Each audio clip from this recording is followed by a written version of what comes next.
Thank you very much. Thank you. Thank you, guys. That's uncalled for. Thank you. Please. Thank you very much. It's been really exciting, this process. As you can see, I've had the pleasure of working with really great people from beginning to end. It was one of those rare experiences where you actually just get a script and it's actually good. You know, somebody said, this is the best script we have at Warner Brothers. And I thought, like, oh, this is the last 3 times they told me it was the best script at Warner Brothers. And then it actually was the best script.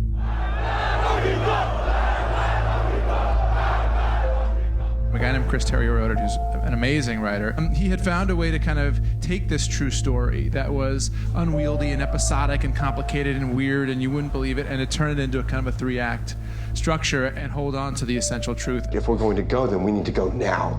Yeah, I'm in. Yeah, let's go. A lot of people were playing real people. I was playing an absolute real person. He was an American hero. He won the Intelligence Star. So the burden to get that right is very serious, as well as the CIA allowed us to use their facilities to shoot in. But mostly it was Tony and Tony's life and him having opened himself up to us that gave me an added sense of responsibility to try to get his story and tell it right and make a movie that he would like. And that was the one real challenge I knew going in. How do I manage these tones? How does it not feel like 3 separate films? If the comedy was too funny or too goofy or too cheeky or winked at the audience, then you wouldn't take the reality of the movie seriously. And so it really, as it often does, came down to acting. You want to set up a movie in a week. You want to lie to Hollywood, a town where everybody lies for a living, and you're going to walk the Brady Bunch out of the most watched city in the world. That's right. We did suicide missions in the Army that had better odds than this. The 2 actors who played the mostly comic material, they never played comedy. They just played it for the truth. And a lot of times it was really funny, but what it always was real. And because it was always real, and because John and Alan are so gifted, so profoundly gifted, yeah. I was able to sort of sit back and look good because these guys were doing such a good job at not kind of upending the rest of the movie while being really, really funny and real. How about the horses of Achilles? No good.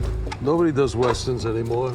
It's ancient Troy. If it's got horses in it, it's a western. Doesn't matter. It's a fake movie. If I'm doing a fake movie, it's going to be a fake hit. I thought for a while I was playing one guy, and then they told me I was playing a composite, and I went, it was very hard. I mean, how do you play a composite guy? No, I just based it on what I remembered of Jack Warner. There was a big party at Warner's one day. This little tiny man walks over to me, and he said, "Hi," he says, my name is Jack. He says, "I own this building." I said, "Oh, that's nice." It was Jack Warner. You really know Warren Beatty? Yes, I do. I took a leak next to him once at the Golden Globes.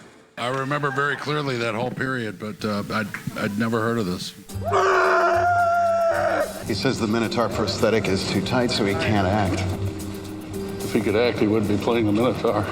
I talked to Tony about him, and he did a lot of work for the CIA, and it's nice, that he could be recognized. So you want to come to Hollywood and act like a big shot? Yeah. Without actually doing anything? No. You'll fit right in.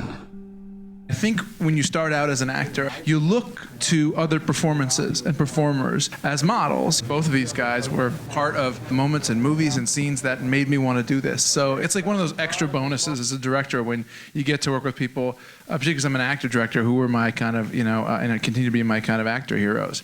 But I have to play it cool on the set, Yeah.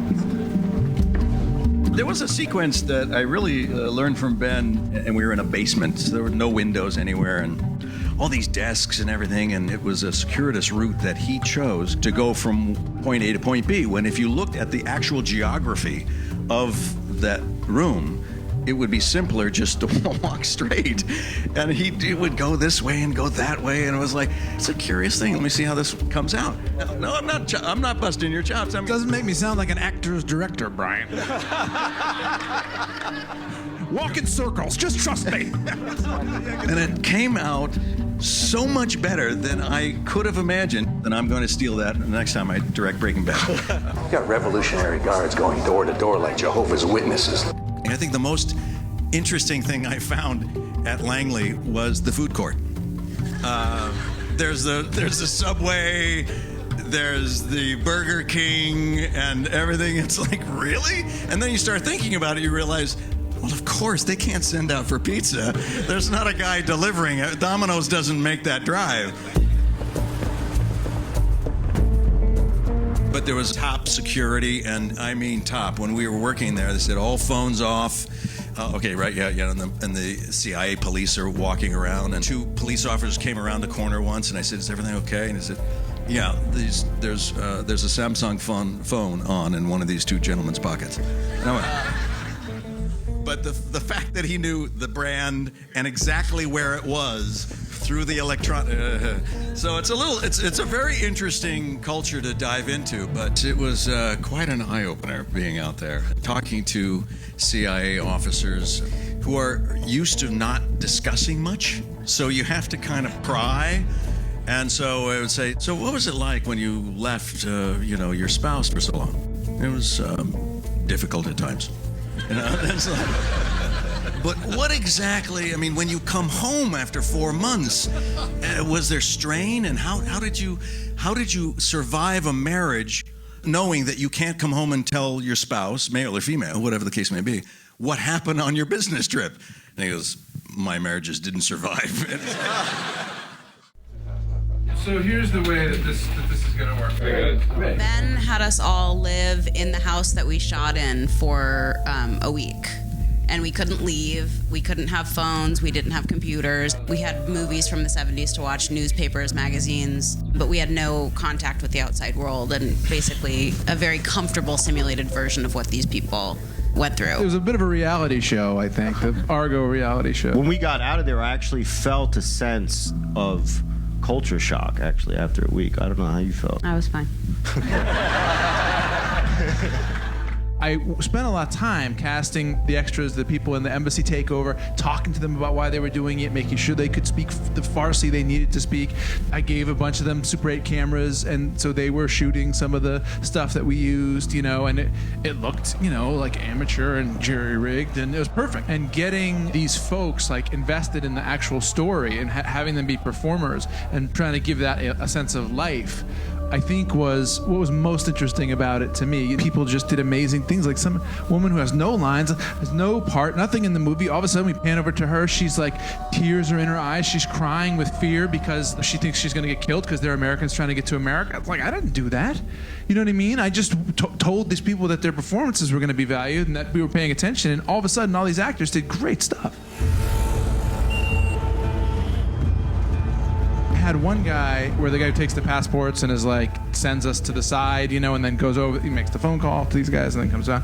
I just loved something about how real he was. He looked in his eyes, and I remember Clea was like, this guy scares the shit out of me, And I thought I think I might have to put this guy in. It was you're gonna, the Hoosiers moment of it. You're gonna be quarterback today.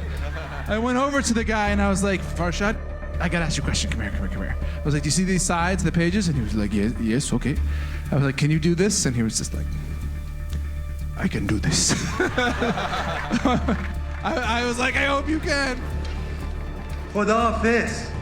زمانش گذشت. زمان شاه گذشت، شما باهاش میرید. همتون. هیچ کدوم اینو ویزای کار ندارن. نگاه کردی یا نه؟ بله. ویزای کار نداری. And Farshad came in and was fabulous. And I remember Rory at one point was like, this guy's the Persian Brando. It was it was amazing.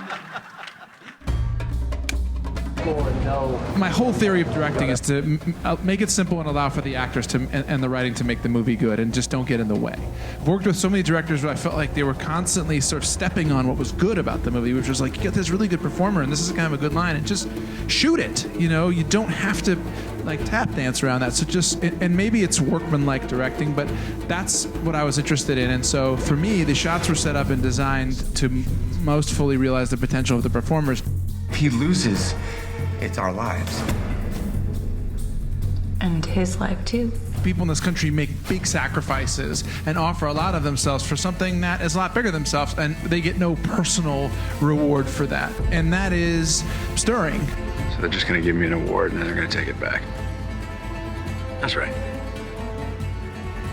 If we wanted applause, we would have joined the circus. I liked the sort of poignancy of a guy who knew, on some level, because of what the CIA did a long time ago, now we got people in trouble and I got to get them out. But now my job is to go get them out. And that's what I'm going to do. Carter said you were a great American. Great American what? He didn't say.